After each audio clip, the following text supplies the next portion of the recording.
Tandem Nomads, episode 171.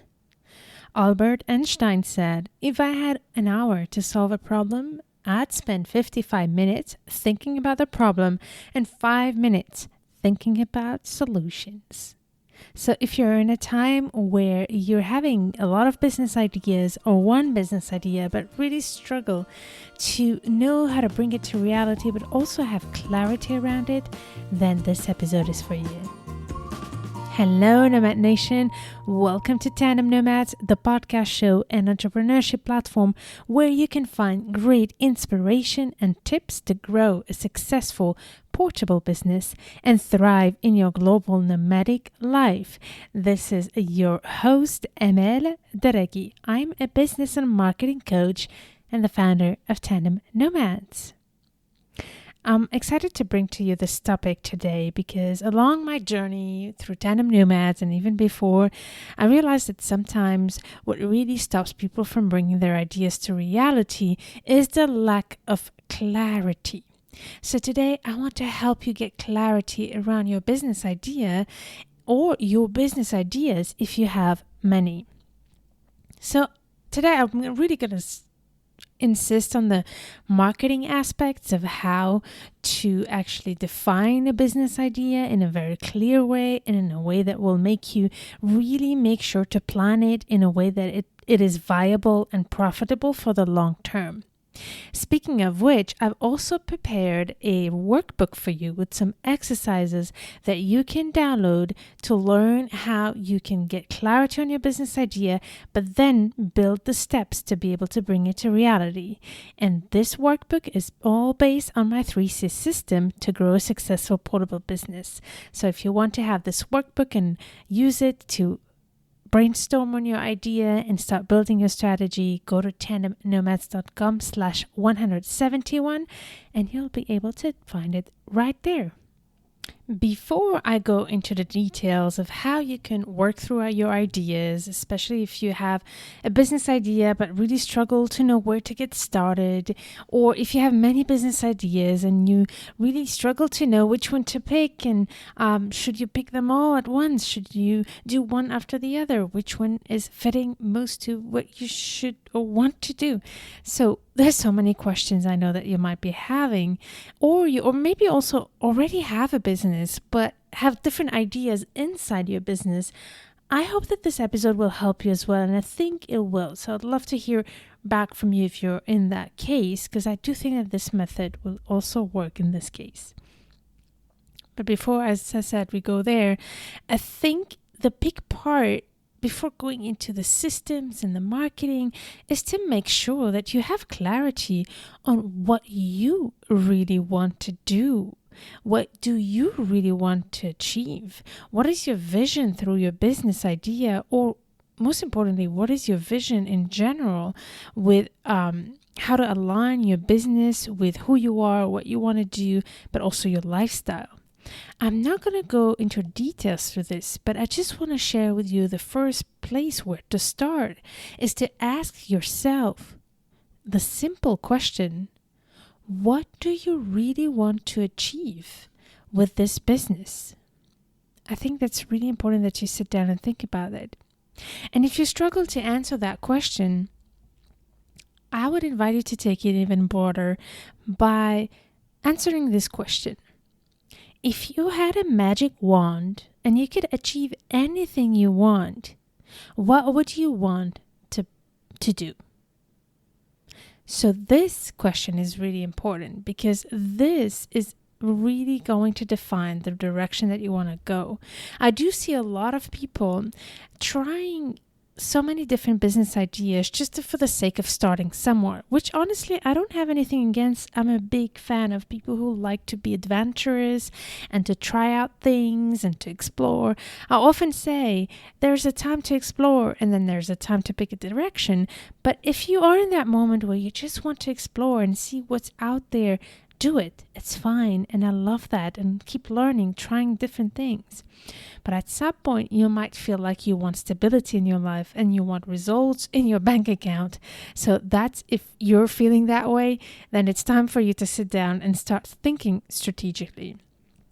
In the show notes of this episode, I'm going to link to two or three important episodes that I already covered before that will help you get clarity on what you really want, because I think that's really important before we go into the marketing aspects of how to clarify your business idea.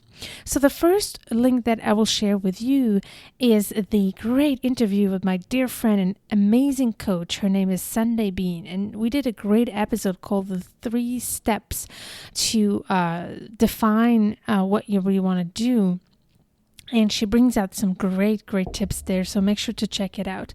The second episode that I also insist on is how to align your business idea with your lifestyle and what you want. And I think it's so important that you ask yourself those questions, and I will give you their whole questionnaire that will help you reflect on it.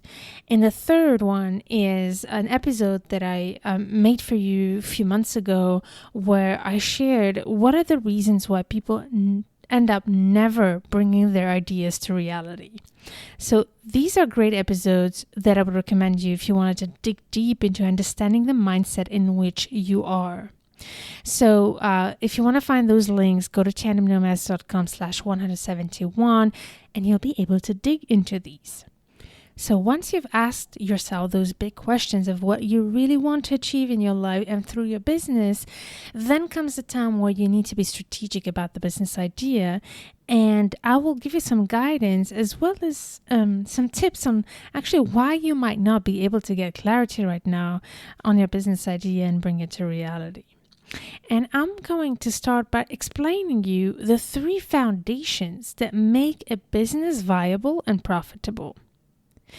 And these will be in the workbook as well, but you can also take some notes. But as the zone, what I call the zone of genius, the area where you can make impact, the area where you will know that your business will be successful, is when you can have a clear answer to these 3 really major questions.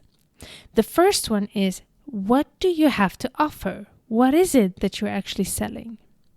The second question is, who is it for? What is your target audience? And the third one is, who is ready to pay for it? Or in other words, what is your business model around that? And have you validated that people are ready to pay for it? So this area where these 3 questions meet is your zone of genius. So in order to answer those questions, I'm going to give you some guidance to get started so that you can have some clarity on where is your zone of genius. The first question that you want to really define around your business idea is actually, what problem do you solve? And I love this quote that Albert Einstein used to say, which says, if I had an hour to solve a problem, I'd spend 55 minutes thinking about the problem and 5 minutes thinking about solutions. It is the same in business and when building a marketing strategy. Your marketing strategy will be super effective if you're really able to define very clearly what problem do you want to solve with your business idea. A lot of people, when they try to market their business or launch it or sell it, promote it, they spend like all the time talking about the solution and how it is great and all the arguments of why people should buy it. But the real arguments are actually what problem you solve. People don't care so much about how you plan to bring them a solution. They care to make sure that you know what is the problem that you're solving from them. That is what will make people take action. So be super clear about what problem you're solving, but also be able to describe the pain points that go with this problem. And here is one insight I want to share with you that I find very helpful when you do your marketing, is to differentiate the difference between what is a problem and what are pain points. And for that, I'm going to use an analogy with a disease. So let's say that you're feeling very sick and you go to the doctor. When you go to the doctor, you're not going to the doctor telling him what disease you have, but you will go to the doctor complaining of the symptoms. Let's say you have the flu. You're going to you don't know if it's the flu or something else. You're going to go to the doctor and say, I have fever, I'm coughing, I can't sleep, I can't breathe. So these are the symptoms, and this is what you're complaining about and going to the doctor to fix it. It's the same with your business idea. Make sure that you know what are all the symptoms of your problem that you want to solve with your business idea. For example, with Tandem Nomads, my niche and my focus has from the beginning been around expat partners who struggle to keep their careers on the move. So that's the problem. It's difficult to keep a career when living on the move. But the consequences and the symptoms of that problem is generating as many. The first one is, for example, loss of confidence, a loss of financial independence, a loss of sense of purpose, etc. So these are the symptoms. So think about that.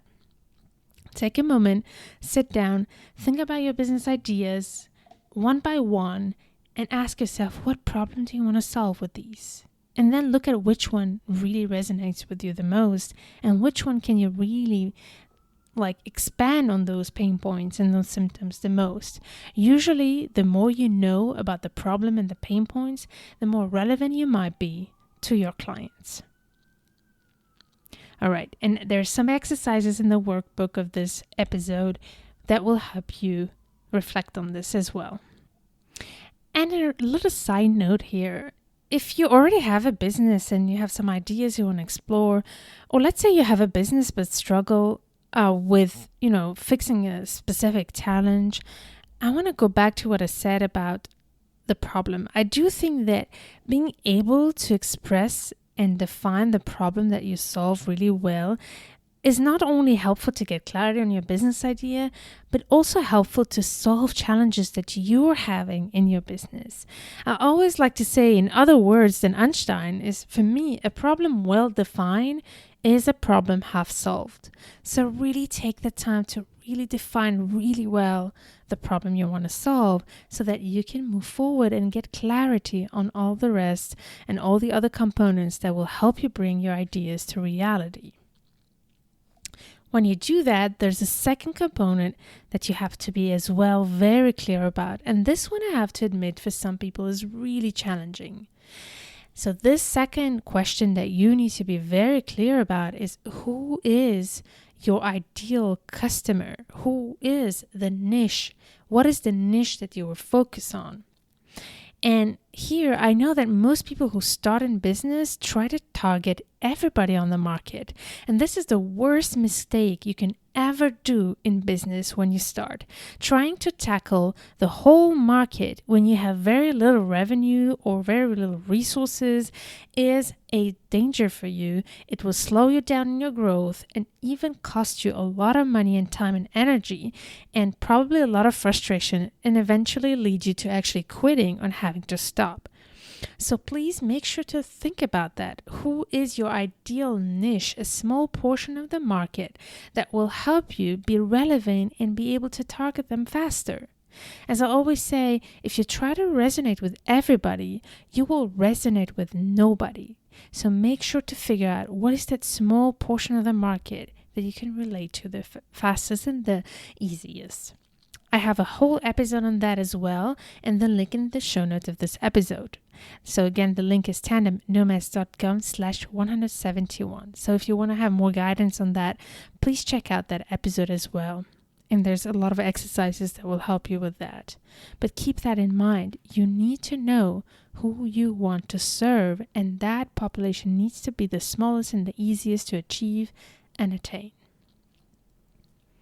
The third part, once you have defined the problem you want to solve, and then you have defined your niche, you then need to make sure to validate the problem you want to solve, that people are actually really struggling with that and willing to pay to solve that problem.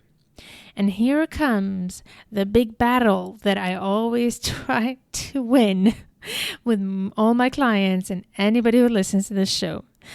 One of the things that I realize the most is how many steps people tend to skip when they launch their businesses or when they reflect on their business idea.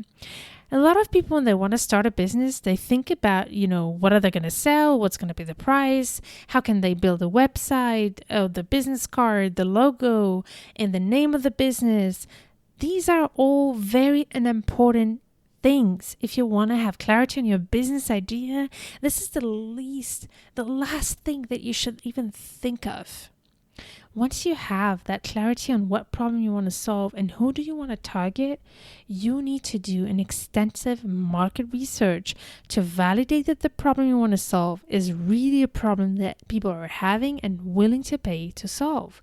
So you're going to need to do an online market research. You're going to then have to run some surveys to talk to people. And finally, you will have to have a pilot or test your product or service to validate that people are willing to pay for it. So make sure to take the time to do that research. If you try to skip that, you will as well meet so many different challenges along the way and so much frustration because you will try to launch a business that has not even been validated yet. And the more you try to validate your business idea, the more clarity you will have on where you can make an impact and get results. So please make sure to check in this workbook the things that you need to do to be able to run those different steps, because I do think that if you really spend the time to go through first understanding what you really want, as I said, and then answering these 3 questions: what problem you solve, as well as what are the pain points, and second, who is struggling with this, who's your ideal niche, and finally, is this problem and is the solution validated through an extensive market research, that's when you can start getting clarity and move on to bringing your business idea to reality and move on to the next steps. I hope this really helps you, and I just want to finish on just an insight on why are people usually skipping these steps.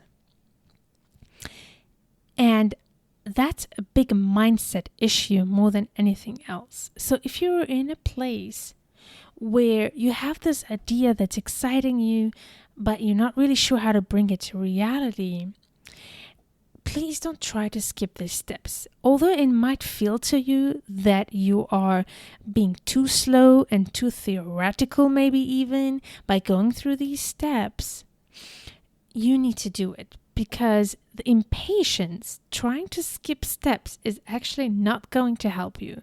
And most of the time, you might have the feeling that you're actually doing something when you start looking at a logo or a website.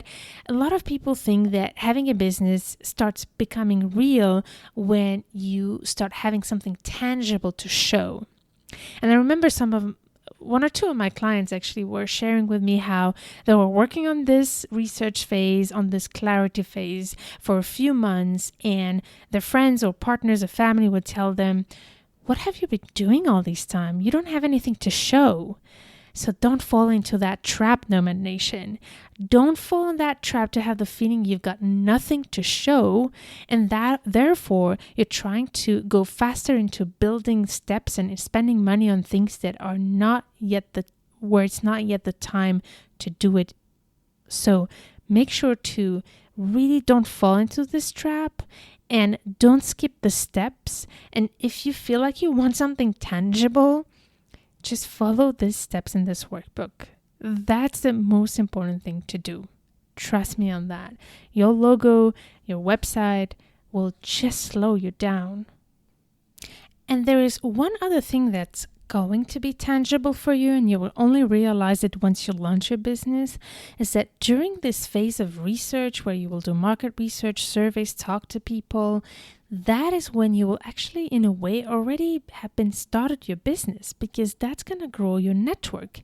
And the most important part of growing a business is to actually talk to real life people, and those could be your potential clients. So while I urge you to not try to sell during this phase, try to be more curious and focus on listening instead of talking, know that if you really build your relationships early on in this journey and build solid relationships, when you're ready to launch, these people will be there to support you and spread the word for you. So if there's one tangible thing you want to focus on from the get-go, is to build solid relationships with people around you and your potential clients, but don't try to sell them anything yet. As I said, spend time talking to them, and by that I mean listening, by asking a lot of questions, tons of questions, to validate the problem, validate the pain points, and then validate if the solution is something that they're ready to pay for. All right. So I hope this helps you, Nomad Nation. And as I said, in the workbook, I will guide you deeper into each one of these steps. And finally, my big message here for you is please don't try to skip these steps. If you want to have clarity around your business idea, think about these questions that I invited you to ask about, and don't look at what other people are doing or saying or telling you. Focus on really sitting down and doing the groundwork that most of the people are trying to skip. That is what will make the difference between a successful business and a business that will fail. Having clarity on your business idea based on these points is what will make the difference for you. So start with getting clarity. And then later, I will share with you the C's, the 3 C's that are necessary for you to then bring this idea to reality. So we talked about clarity today, and in the future episodes, we'll talk about consistency and conversion. But for now, let's make sure that you got clarity on your business idea. So I hope that this workbook and this episode helped you. I'm ready to listen as well to all your feedback. Let me know what are your thoughts, and if you have any questions, make sure to pop them in the comment section of this episode, tandemnomads.com/171. I also want to highlight that I do have a Facebook group where I show up regularly to answer your questions live. So make sure to join us in this Tandem Nomads Facebook group. Nomad Nation, I can't wait to hear from you, and I invite you to stay tuned to turn your challenges into great opportunities.